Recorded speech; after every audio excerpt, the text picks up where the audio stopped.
Hi, guys, and welcome back to Midday Matcha with Livy. Clearly, I am fucking Livy, and a bitch is tired. A bitch is genuinely so tired, and I'm a little bit sick, but I just think it's allergies. I just hopped off the plane from Chicago maybe an hour ago. Went home, did my makeup so quickly, and then now we're here. Like, ate a soup dumpling, literally like one little soup dumpling from Trader Joe's, and now we're here. So I'm starving, I'm sick, I'm fucking tired and I'm just coming off as a cranky fucking cunt today, and I don't mean to, but understand that I don't know why I thought it would be an amazing idea to get off the plane from Chicago and just come and record a podcast. I don't know why I was like, oh my God, that's absolutely brilliant, Livy. You've never had a better idea in your life. So, whatever, let's get into my week intro. Let's talk a little bit about Chicago. I was not expecting to go out in Chicago. That was like never my vibe. I was never like, oh, like let's go out. But those are the nights that normally it's like, I don't expect to go out, like whatever, we're just gonna get dinner and hang out. I then ended up like literally shaking ass on like a Saudi Arabian prince. You know what I mean? Like there is no in between with me. And I wish that was like a joking statement. Like somehow I was with a Saudi Arabian prince all night and like loved his vibe, loved his vibe. Didn't really know anything about him or anything at all. But that's just what happened, and then ended up like it's one of those nights, if you saw me out, you did not fucking see me out. Like, you did not see me, and I don't wanna talk about it at all. Like, I genuinely don't wanna discuss it. I ended up at fucking Tao. Like, Tao. Those were my old stomping grounds, I won't lie. Like, the DJ booth at Tao was, like, my stomping grounds. I ended up there. Brody Jenner was DJing. He is probably I was gonna talk shit about him. Not a great fucking DJ, but like I look back on the videos from the night and like you would have thought that I was seeing Diplo live kind of thing. Or like, no. Let me like you thought I was seeing SZA live, like one of my favorite artists because of the way I was acting when Brody Jenner was on stage. It's like, babe, it was Brody Jenner. It was literally nobody important, whatever. So like I'm talking like that kind of night out where I'm like doing shots. A bitch has not done shots. I don't do shots. I do shots like once a year kind of thing. But somehow it started with us ordering a bottle of wine at dinner and then shots, espresso martinis, more shots. I was just pounding alcohol like no other, which does make my OCD absolutely terrible. And I say it every time. And it's like, Livy, when are you going to learn? When are you going to learn? I don't know. I'm probably not. So I just like ended up at my old stomping ground. So I got my mom her birthday present. If you follow me on TikTok, you know that that bitch has been asking for the world for her birthday. I decided to get her a Gucci wallet. I did drop a nice amount of money on her because it's her 60th, number one. Two, that's my bitch. That's my mother. Like, I love her more than anything in the entire world. And even though I do talk shit about her on the internet, like, I love that motherfucker more than anything. It's literally my mom. Like, why did I call her a motherfucker? But love her more than anything. And I was able to give her a Gucci wallet. I've never, for the YouTube people that are watching, I've never done this. So I don't know what the fuck I just did a heart for. Anyways, able to give her that. And that was just like one of the surreal moments where it's just like, are you fucking kidding me? I can do that for her. Like, it just makes me so genuinely happy. I'm like, that just does something for my soul where it's like, I've always wanted to take care of my mom, like, financially, emotionally, whatever, because she took care of me for so long, and then, like, my father never provided any of us with that, so it's like, if I can provide that for my family, like, employing Sissy is, like, so huge to me because it's like, I gotta take care of you kinda thing, and then even with my mom, like, even, like, the smallest thing of, like, getting her a wallet that she's wanted for, like, ever, it's like, that means the world to me. Those are the things that, like, keep me going, love, and keep me working really fucking hard, so it's like I can give her the life that she's always deserved and always needed. So it's like, I want to retire that bitch. You know what I mean? So yeah, giving her that was just like a cute little moment because she just wasn't expecting it either. And I was just, but then at the same time was expecting it. She's a crazy little bitch, but I love her to death. And it's being able to take care of them is like, I would say, like my ultimate goal in life. Just like financially, we got it and we're all good. And I love you. That's just really important to me. So let's get into this week's episode, guys. Trigger warning, I will be talking about like a suicide attempt. Sorry, I didn't mean to do a British accent. The thing is, when I talk about my trauma or anything I've been through, I'm so far healed from it that I don't feel the need to really, like, I'm able to joke about these things. And yes, it's going to be a serious topic. Like, we're going to be talking about suicide attempt, depression, anxiety, OCD, eating disorders, my mental health journey in general. But I'm still going to keep it as lighthearted and fun as I can because it's not something that I want to sit here and be like, like just says shedding a tear. You know what I mean? I don't want to do that. This is something that made me who I am today. I would never take back any of this. Like, yeah, it was fucking hell and I went through absolute misery and you're going to hear all about it. But yeah, I don't know. I would never change any of it. So if you hear me joking and you're like, she's joking about these things, it's just like, just know I'm doing that because one, I cope with comedy. Two, I'm so far removed from it and it happened to me. Babes happened to me. So I can react whatever way I choose to react to my trauma. Just as like you can do yours. So I just wanted to share it with you guys because if anyone's going through the same thing that I went through, I want you to one, feel less alone. Two, know that you can make it out on the other end and you will be okay. And three, just like if my story can help one of you guys, that'll make my day kind of thing. So also I'm not an expert. So it's like, not a therapist. These are just the things that helped me. This is just my story. This is just my journey. The biggest disclaimer. Thank you. So, yeah, I want to like get into it and just really get deep and talk my shit. Also, I'm going to be splitting this into 2 parts. So I think this part will cover everything I went through and then I don't really know how the fuck it's going to happen, but it is getting split into 2 parts. So this is going to be a 2-part episode. So, let's get into how my mental health started. So in 8th grade, I had my first panic attack ever. Listen, I didn't know it was a fucking panic attack. I quite literally thought I was having a heart attack and dying. Like, you're 8th grade. What? I'm like 13 years old. Like, why the fuck would I know it's a panic attack? So I immediately went to the nurse, like not knowing what it was. And then every time I would go back to school in like the specific math class, like my fucking cunt teacher would never let me leave. And like, so I'd be like, I'm sick, I'm gonna throw up. And she'd be like, no, you have to sit down. Like you can't go to the bathroom. You have to learn fractions. And it was like, it would cause me so much anxiety that I would just have these panic attacks. But at 13 years old, I had no idea what they were. Like you quite literally think you're dying when you don't know what a panic attack is. You're just like, wait a minute, what the fuck is this shit? So I kept going to the nurse and this was like a thing that just like kept on happening and it would get so bad and it really was just like me having anxiety about having anxiety. So I would be like freaking the fuck out about the fact that what if I have a panic attack in math today or like what if I feel that sensation that I'm dying again. So I kept going to the nurse. My mom kept picking me up from school. It kept being a cycle. And then my mom was like, you're having anxiety. And like, to me, her saying that in 8th grade, where she could have been like, you're having chlamydia. Like, I'd be like, what the fuck is it? Like, what? I have a terminal illness? Like, I don't know.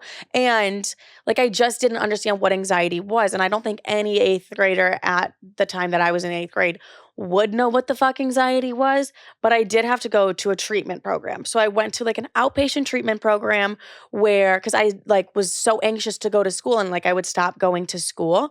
So I was in the outpatient treatment program for about the rest of my 8th grade year. And like the anxiety was spreading to different parts of my life where like I was a competitive cheerleader. I didn't want to go to cheer anymore. I was getting too anxious to go to cheer. I didn't like the car ride to cheer. It was freaking me the fuck out. And then like I even missed my 8th grade graduation kind of thing. But an outpatient program basically is just like all day therapy. So and then you talk about all your problems and everything. And that's when I was diagnosed with like a panic disorder, anxiety, OCD, depression, all of the above, all the fun mental illnesses in the world. So that's when I was diagnosed with that. And I continued to do my outpatient program throughout the summer. So 8th grade, whatever, that all happened. I felt great in the summer. I was like, oh, I'm feeling good. Like, I can't wait to start my freshman year, like walk in the bad bitch, pop my pussy type of thing, right? I thought I was healed. I thought I was completely fine. I was like, I have my coping mechanisms. I can count to fucking 10. Like, I'm good. I'm ready to go back to school. So my freshman year rolls around and my mom is like freaking out because mind you, my mom's by my side through everything that I went through. And she's like, are you going to be okay? I'm like, I'm going to be more than fucking okay. Day 3 comes by. I have a panic attack of my freshman year. I have a panic attack in I think it was like math class or something. Probably, God, maybe I'm just triggered about math because I suck at it. But had a panic attack in my math class. Went to the nurse, said I had cramps, and I never went back to that campus because my high school was divided into 2 campuses, like freshman, sophomore, junior, senior. I never completed like a full day of school there ever again. And the anxiety that I thought went away didn't. And it just like tripled beyond belief. Like there was just 20 times more anxiety to the point where it was like a good 2 weeks that my mom was like, please go to school. And I was like, I physically cannot go to school. And I couldn't even understand why I was having anxiety about going to school, but it blew up. and I completely isolated myself from every single part of my life. So obviously had to go back to outpatient therapy, and I'm there and I'm talking about all my issues, and it's like, but there was something around school that was causing me so much anxiety. I just honestly felt like I couldn't go to school. So I was back in outpatient. Outpatient wasn't really helping much. Like, my anxiety and depression were just like 20 times worse because my anxiety was like so debilitating. Like, I genuinely felt like I couldn't leave the house. And then you throw on OCD on top of that, where I was like having to like pick stuff up and stuff like that. And I'm just having these OCD compulsions. And I'm 13, 14 years old. I don't know how old you are in high school, but whatever. 15. I think I was 15. And I'm having all these like insane mental health struggles. And like, I don't know what the fuck is happening. I have absolutely no idea why I'm like, I need to pick this up, or like, I'm going to die, you know? Or I have a panic attack in math class and it feels like my world is ending and I'm like freaking the fuck out. I don't know what's happening. So, diagnosed again with panic disorder, OCD, anxiety, depression, all of it. And I just, yeah, I completely isolated myself my freshman year. And I was in outpatient therapy. It wasn't really helping. I just like couldn't go back to school. Like, I was that anxious that I couldn't do it. And it became super isolating, which it just felt like life in general was completely isolating. Like, I genuinely only had like my mom, you know, because you're not in school like everyone else is in school. Everyone's going to homecoming, doing all these things. And like, I had already made the cheer team. I had quit competitive cheer at that point. I was completely isolated from everything. My anxiety isolated, which caused a lot of depression, like severe, severe depression. And that severe depression landed me in inpatient. Okay. So, inpatient is where you have to stay the night, kind of like that's where they put you when you're like real suicidal and they're like, we need to watch you 24/7 kind of thing. So, I was put into inpatient, and because I just like the anxiety, the depression, everything got worse. Like, I genuinely had no will to live. I was like, I don't want to be here anymore. Like, this anxiety is debilitating. This depression is getting worse. I'm all alone. I have nothing. This feels like it's never going to get better. I'm fucking 15 years old. Like, what do I do in this situation? So I was in inpatient, hated it in there, hated it in there. It was not good. No, no, no. But then I got out of inpatient. I wasn't in there for long. It's like a week at a time kind of thing, whatever. And I remember getting out of inpatient and going and meeting with my counselors from school. And they were like, listen, you're not in school. You're not even doing any of the work, kind of thing. Like, my counselor looked me in the eyes and was like, you're one, not going to graduate with your class. And I've seen kids who have cancer that have more of a will to live than you do. Like, imagine being 15 and some dumb fuck says that to you. And I'm like, yeah, you're right. Like, I don't want to live. Sorry, I literally just got out of inpatient, and you're telling me I don't have the will to live. Obviously, that's why I was in inpatient, you dumb fuck. And they're like, you're never graduating with your class. And with the way things are going right now, like, they're like, good luck, you know, kind of thing. And the school was honestly horrible about it. They just handled everything really bad. Cause like, if I had known why the fuck I was having anxiety about school, don't you think I would have got to the root problem and like figured it the fuck out, kind of thing? Like, it was just something that I couldn't really figure out or put anything on it. So, just feeling hopeless, feeling like I'm letting everyone down too. You're so young, and it's like, I'm like, I don't know why I'm having these feelings. I don't know where all this is coming from. I feel so hopeless. I'm letting my mom down. I'm watching her cry every day because she doesn't understand why I'm having the mental illness I'm having. I also don't understand the mental illness I'm having. Everyone's like, where the fuck are you, Livy? Like, why aren't you in school? It was quite literally to the point I was like, I told my close friends, I was like, just tell everyone I have cancer. Because like, that's a lot less embarrassing than the fact that like anxiety. And I remember my mom saying to me, she was like, you're so young that most people your age don't even know what anxiety is at that point. Like, most people aren't going to be, like, they struggle with this way later in life. And I was like, yeah, that's probably why it felt fucking debilitating, love. Like, it felt debilitating. So I was all alone with my mommy, literally. Also, yeah, they were just like, we literally don't see you making it out of this, kind of thing, which is like a really shitty thing to say. It's like, it's just mental illness, like, you assholes. Anyways, the only person who like genuinely I feel like didn't give up on me was my mom. And my mom was there balancing being in like the most toxic, abusive marriage while helping me go to different treatment programs, different therapies. I'm trying different medications. I'm doing all these things. Like all the treatment programs are like, well, we haven't really seen anything like this. Like basically, like I was like one of a kind. You know what I mean? They're like, we never seen anything like this. Like she's really mentally ill, love. Like we don't really know what to do with her. And my mom was just there the entire time being like, no, it's okay. We're going to fix this. I'm with you every step of the way. When she honestly like could have given up for like a year to be dealing with me going in and out of outpatient programs, different ones, me also going in and out of inpatient and like dealing with my suicide attempts. Like that is such a heavy thing for a mother to deal with. And she just like was just there by my side through the entire thing and was like, I'm not giving up on you. Like that's the last thing I'll fucking do. And I was like, thank you. Because if she gave up on me, like I just don't know where I don't think I'd be here. I personally would not be here.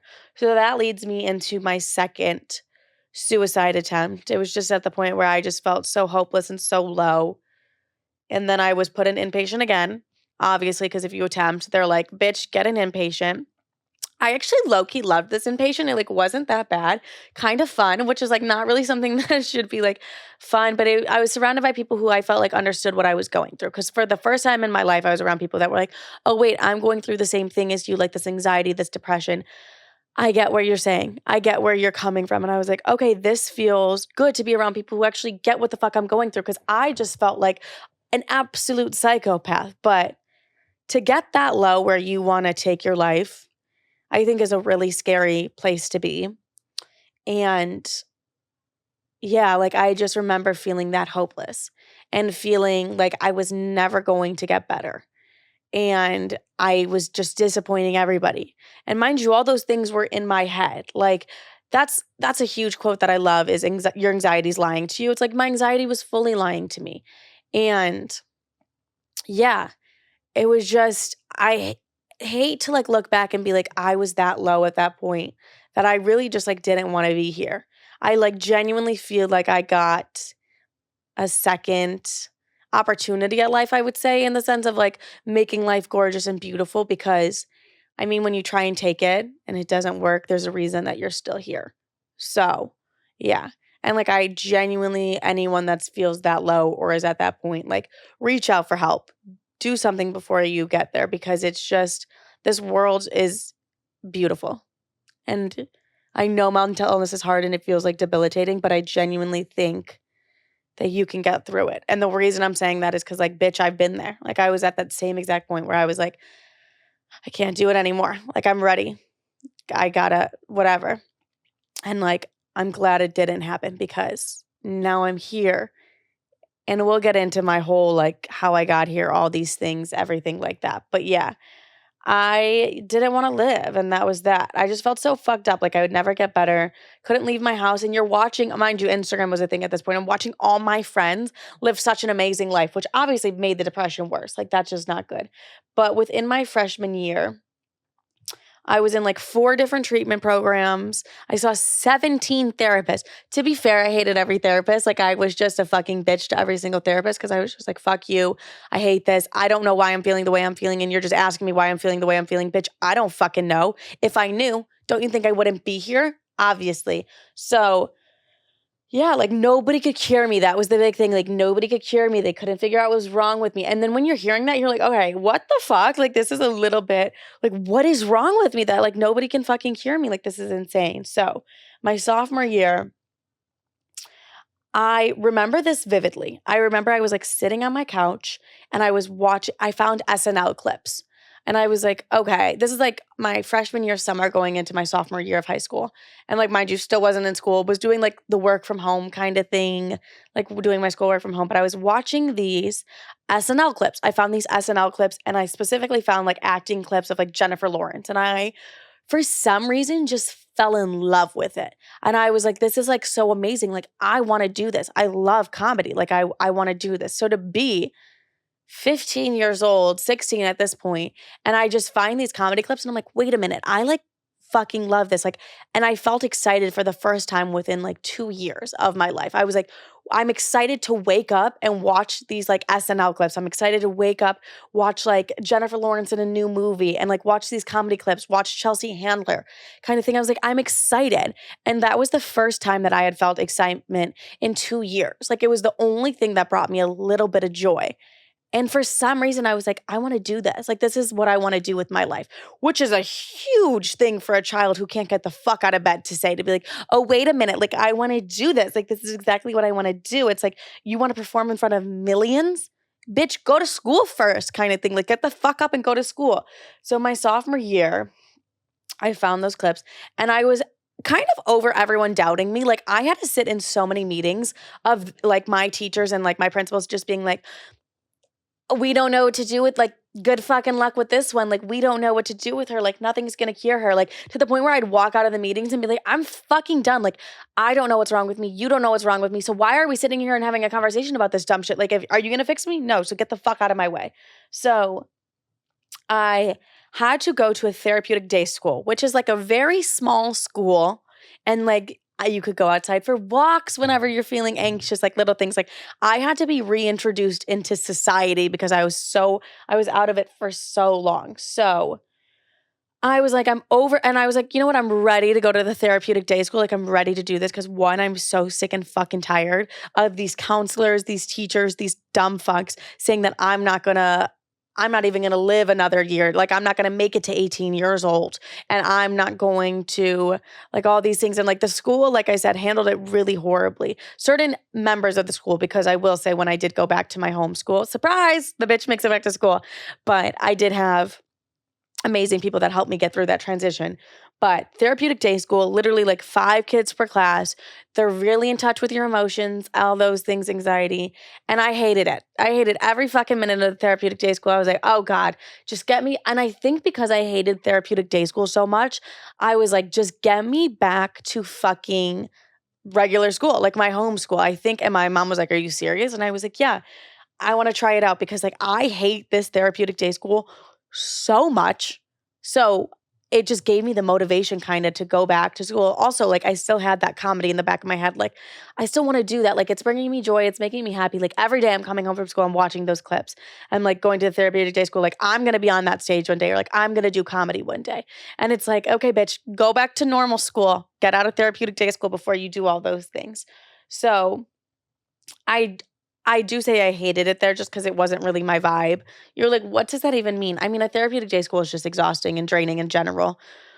But it was a huge stepping stone for me to get back into school, and it helped a lot with my anxiety. So I remember at the end of my sophomore year meeting with my counselor, and I looked at him and I was like, I'm ready. I want to go back to school. I want to go back to my home school. And he was like, are you serious? Because mind you, I'm the bitch that nobody could cure me, all these things, whatever. And I'm like, yeah, I'm ready. Like, I want to try it. I want to do that.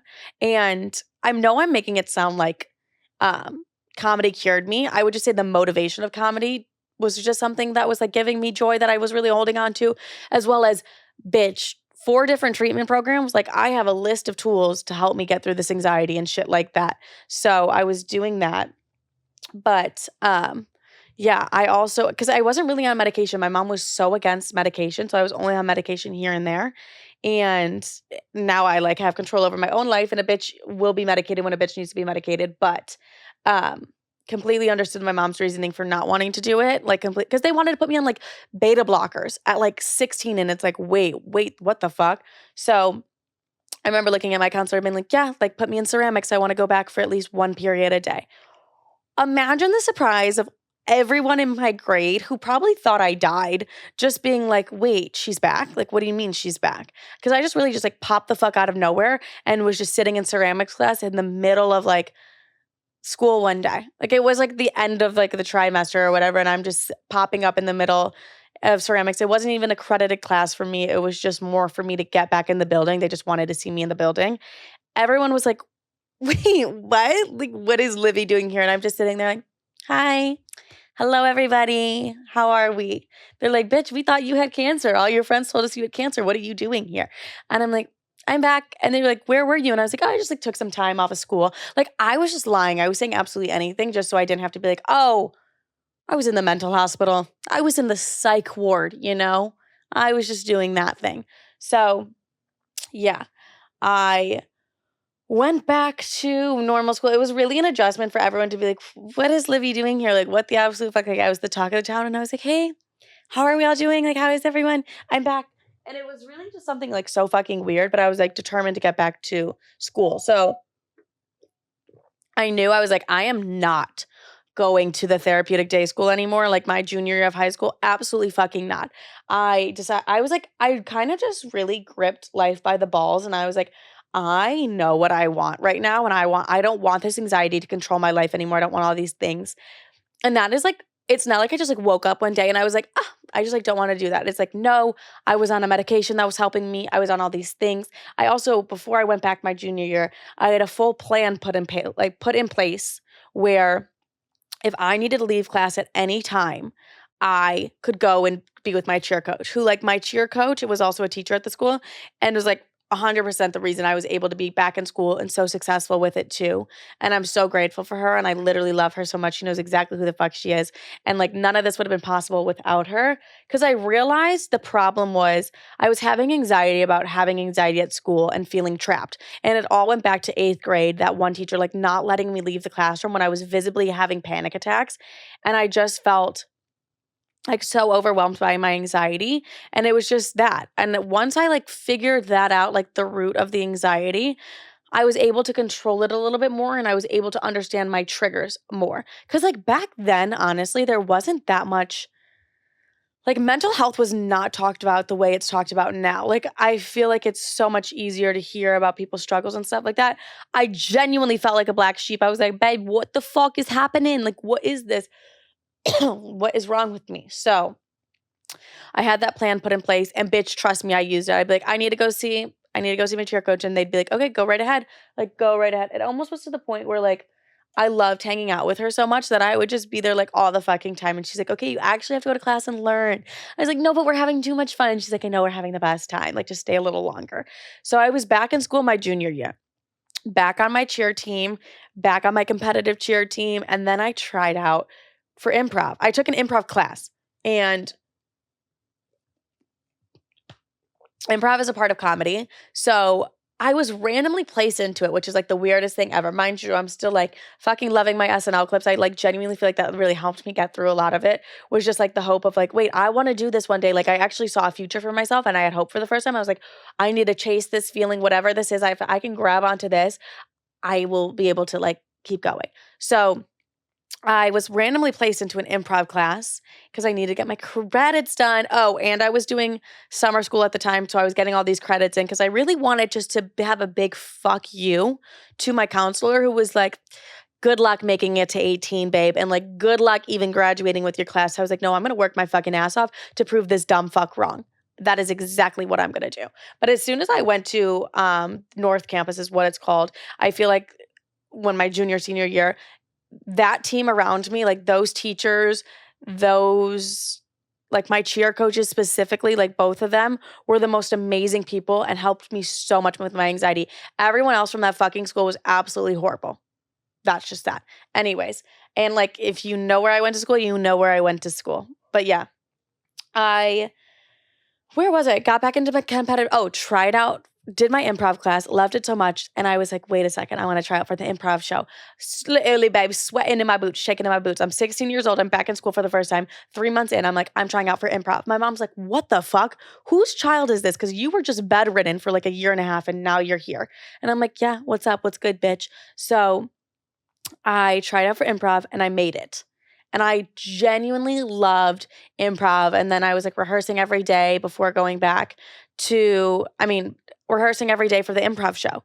And like within like 5 months of being back in school, I was on stage doing improv in front of like hundreds of people.